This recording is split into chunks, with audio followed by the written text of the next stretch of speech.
भारत के 90% किसान इन एनपीके के बारे में नहीं जानते हैं और सोचते हैं सिर्फ 19-19 052-34 डालने से ही फसल की पैदावार बढ़ जाएगी। लेकिन क्या आप जानते हैं इन दो एनपीके के अलावा आपकी फसल को जो एनपीके की जरूरत है उसे देकर आप कम खर्च में उत्पादन को 4 गुना तक बढ़ा सकते हो।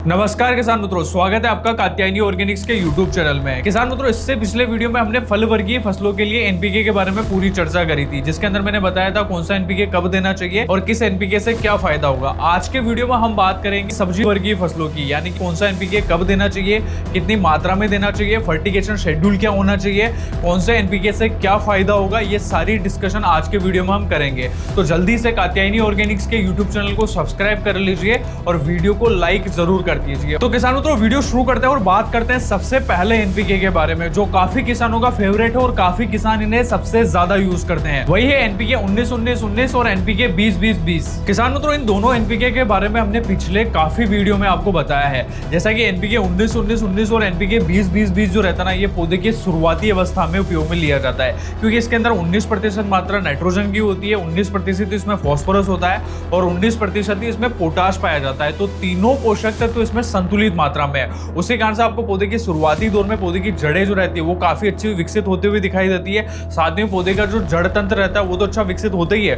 उसके अलावा पौधे की जो रोग प्रतिरोधक क्षमता रहती है, यानी कि पौधे के अंदर जो रोग रहते हैं ना, आगे चल के आपको कम देखने को मिलते हैं। साथ ही साथ में अगर ये एनपीके आप शुरुआती दौर में पौधे को देते हैं तो पौधे की शाखाओं का निर्माण अच्छे से होता है, पौधों में हरापन आपको अच्छे से दिखाई देता है, पौधे के अंदर फुटाव जो है शुरुआती दौर में ही आपको ज्यादा देखने को मिलता है। और अगर कल्ले वाली फसलें हैं, जैसे कि गन्ने की फसल हो गई हो, धान हो गया, गेहूं हो गया, इन फसलों के अंदर आप शुरुआती दौर में उपयोग में लेते हो तो टिलर्स की जो संख्या रहती है ना, अमूमन आपको ज्यादा देखने को मिलती है। और साथ ही साथ में ये दोनों एनपीके पौधे के अंदर क्लोरोफिल निर्माण में भी मदद करते हैं। उसी कारण से पौधे के अंदर फोटोसिंथेसिस की प्रोसेस बढ़ती है और अगर फोटोसिंथेसिस ज्यादा होता है तो पौधे के अंदर ऊर्जा जो रहती है वो भी आपको ज्यादा देखने को मिलती है। उसी कारण से आगे चल के पौधे के अंदर एक तो फूल ज्यादा आते हैं और साथ ही साथ फूल से फल बनने की जो प्रक्रिया है ना, वो भी आपको अच्छे से देखने को मिलती है। तो ये दोनों ही एनपीके जो रहते हैं ये शुरुआती दौर में ही पौधे की अच्छी बढ़वार लेके आते हैं, फुटाव जो रहता है वो ज्यादा से ज्यादा लेके आते हैं। अब किसान मित्रों, सबसे जरूरी बात आती है कि इन दोनों एनपीके को कब देना है और कैसे देना चाहिए। तो एनपीके 19-19-19 और एनपीके 20-20-20 इन दोनों का जो डोज रहता है वो आपको समान ही रखना है। मतलब अगर आप स्प्रे के माध्यम से दे रहे हैं तो आपको 1 लीटर पानी के अंदर 3 से लेकर 5 ग्राम की मात्रा को घोलना है और समान मात्रा पर पौधों के ऊपर छिड़काव करवा देना है। आपको एक बार में 2 किलो प्रति एकड़ के हिसाब से ड्रिप के माध्यम से चलाना है। और इन दोनों एनपीके का आपको फर्टिगेशन के माध्यम से तब तक देना है जब तक फसल के अंदर कलियां निकलना ना शुरू हो जाए। जैसे ही कलियां निकलती है उसके बाद में इन दोनों एनपीके का आपको बंद कर देना है। अब किसानों, तो बढ़ते हैं अगले एनपीके की ओर, वही है एनपीके 12-61-0। इसमें 12% नाइट्रोजन की मात्रा पाई जाती है और 61% इसमें फॉस्फोरस होता है। पोटाश की मात्रा इसके अंदर 0 होती है, मतलब पोटाश इसके अंदर बिल्कुल भी उपलब्ध नहीं रहता है। तो आपको इसे कब देना चाहिए? तो इसका सीधा मतलब है कि इसके अंदर फॉस्फोरस जो है ज्यादा है, मतलब कि इसे फ्लावरिंग स्टेज के अंदर उपयोग में लेते हो तो इसका फायदा आपको ज्यादा से ज्यादा देखने को मिलेगा। मतलब कि एनपीके 12-61-0 को आपको फसल के अंदर तब देना चाहिए जब हल्के फुल्के फूल निकलना शुरू हो जाए, कलियां निकलना शुरू हो जाए, उसके बाद में आप इसे चालू कर सकते हो। इसके अंदर फास्फोरस और नाइट्रोजन दोनों की मात्रा होती है। उसी कारण से नाइट्रोजन क्या करेगा ना, हल्का फुल्का फुटाव लेके आएगा, कलियां जो रहेगी उसका ढांचे का निर्माण करता है, फूल के ढांचे का निर्माण करता है। और साथ ही साथ में जो फॉस्फोरस रहता है ना, वो क्या करता है कि पौधे को फ्लावरिंग लाने के लिए प्रेरित करता है। उसी कारण से फ्लावर्स की जो संख्या रहती है वो प्रति पौधे आपको ज्यादा देखने को मिलती है। अब किसान, तो एनपीके 12-61-0 जो रहता है ना, इसे आपको किसी अन्य फर्टिलाइजर के साथ में मिक्स नहीं करना है, क्योंकि इसका जो पीएच रहता है ना वो थोड़ा हाई रहता है, तो सोल्यूशन फटने की दिक्कत आ सकती है। या फिर फसल के अंदर आप इसे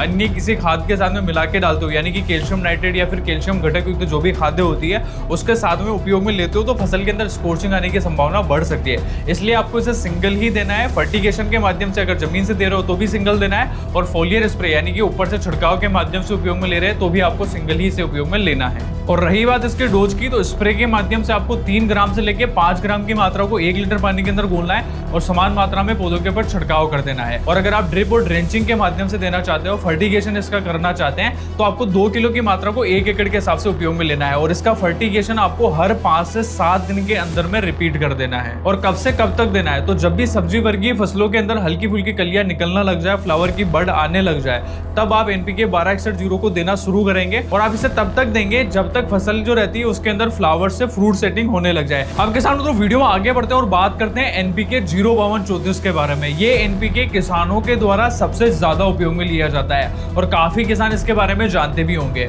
तो इसके अंदर 52% फास्फोरस की मात्रा पाई जाती है और 34% इसके अंदर पोटाश होता है। मतलब फास्फोरस और पोटाश दो ही पोषक तत्व इसके अंदर पाए जाते हैं। तो सीधा सा मतलब है कि आपको इससे फसल की फूल वाली अवस्था में भी उपयोग में लेना है और फूल से जब फ्लावर कन्वर्ट हो रहे हो, फल बनना शुरू हो जाए, तब तक आप इसे दे सकते हो। और इससे एनपीके से क्या फायदा होता है कि जो फ्लावरिंग रहती है ना, वो भी पौधे के अंदर ज्यादा बढ़ती है। साथ ही साथ में फ्रूट की जो क्वालिटी रहती है, मैच्योरिटी जो रहती है, वो काफी अच्छी निकल के आती है। और इसके अलावा एनपीके 05234 जब भी फसल के अंदर उपयोग में लिया जाता है तो ये फसल की वानस्पतिक वृद्धि को कम करने का काम करता है। पौधा अगर ज्यादा हाइट ले रहा है तो उसे कंट्रोल करने का काम करता है। और रही बात इसके उपयोग की मात्रा की, तो एनपीके 05234 को आपको उसी प्रकार से उपयोग में लेना है जैसे आपने पहले एनपीके दिए थे। मतलब स्प्रे के माध्यम से आपको 3 से 5 ग्राम की मात्रा को प्रति लीटर पानी के अंदर घोलना है और समान मात्रा में छिड़काव करवा देना है। और जमीन के माध्यम से यानी कि ड्रिप और ड्रेंचिंग के माध्यम से अगर आप दे रहे हो, फर्टिगेशन अगर इसका करना चाह रहे हैं, तो आपको उसकी 2 किलो की मात्रा को एक बार में उपयोग में लेना है और इसे भी आपको सेम 5 से 7 दिनों के अंतराल में रिपीट करना है। अब एनपीके 05234 जो है, आप इसे फ्लावरिंग स्टेज पे भी उपयोग में ले सकते हो और फ्रूट वाली स्टेज पे भी इसे उपयोग में लिया जा सकता है। अब किसान मित्रों बात करते हैं 2 एनपीके के बारे में, वही एनपीके 13045 और एनपीके 134013। ये दोनों एनपीके आपको तब देना चाहिए जब आप रीफ्लशिंग ज्यादा लेना चाह रहे हो। मतलब कि मिर्ची की फसल हो गई, टमाटर हो गई, बैंगन हो गई, इनकी जैसे ही तुड़ाई कंप्लीट हो जाती है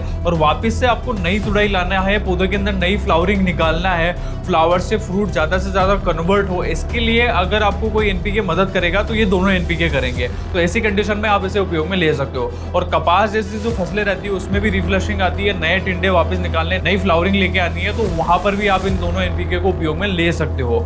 अब एनपीके 13045 जो रहता है, ये बिल्कुल न्यूट्रल एनपीके रहता है। आप इसे किसी भी साथ में मिक्स करके आराम से चला सकते हो, कोई दिक्कत समस्या नहीं आती है। लेकिन 134013 जो रहता है, इसका पीएच थोड़ा हाई रहता है, तो आपको इन्हें नॉर्मली कैल्शियम बेस्ड जो भी फर्टिलाइजर होते हैं उनके साथ में मिक्स नहीं करना है, क्योंकि इसको मिक्स करने से गोल फटने की समस्या आ सकती है। या फिर अगर आप छिड़काव के माध्यम से दे रहे हो किसी दूसरे खादों के साथ में मिक्स करके, तो हो सकता है कि फसल के अंदर स्कॉर्चिंग आ जाए, तो इसे मिक्स नहीं करना है। बाकी आप 13045 को आराम से मिक्स कर सकते हैं। और रही बात इन एनपीके के उपयोग की मात्रा की, तो इन दोनों एनपीके को आपको छिड़काव के माध्यम से 3 से लेके 5 ग्राम की मात्रा को 1 लीटर पानी में घोलना है और समान मात्रा में छिड़काव करवा देना है। और वही अगर आप ड्रिप और ड्रेंचिंग यानी कि फर्टिगेशन के माध्यम से उपयोग में लेना चाहते हैं, तो इसकी 2 किलो की मात्रा को आपको 5 से 7 दिनों के अंतराल में रिपीट करना है। और देना कब है, जैसे कि करेले की फसल हो गई हो, भिंडी हो गई हो, तुरई हो गई हो, लौकी हो गई है, इन फसलों के अंदर जैसे ही तुड़ाई कंप्लीट हो जाती है उसके बाद में आपको इन दोनों एनपीके का फर्टिगेशन चालू कर देना है। रिपीट करके आपको इन दोनों एनपीके को चलाना है, जिससे पौधे के अंदर ज्यादा से ज्यादा फ्लावरिंग आएगी और नई जो फ्लावरिंग है वो तेज गति से बनेगी और आगे चल के फ्रूट की जो क्वालिटी है वो भी ज्यादा देखने को मिलेगी। तो ऐसे रिपीट करके आप इन दोनों एनपीके को चला सकते हैं। अब किसान मित्रों बात करते हैं अगले एनपीके के बारे में, वही है एनपीके 0050, जिसे सल्फेट ऑफ पोटाश के नाम से भी जाना जाता है या फिर सफेद पोटाश के नाम से भी किसान जानते हैं। तो जितनी भी सब्जी वर्ग की फसलें हैं उनकी अंतिम अवस्था पर ही आपको इसे उपयोग में लेना है,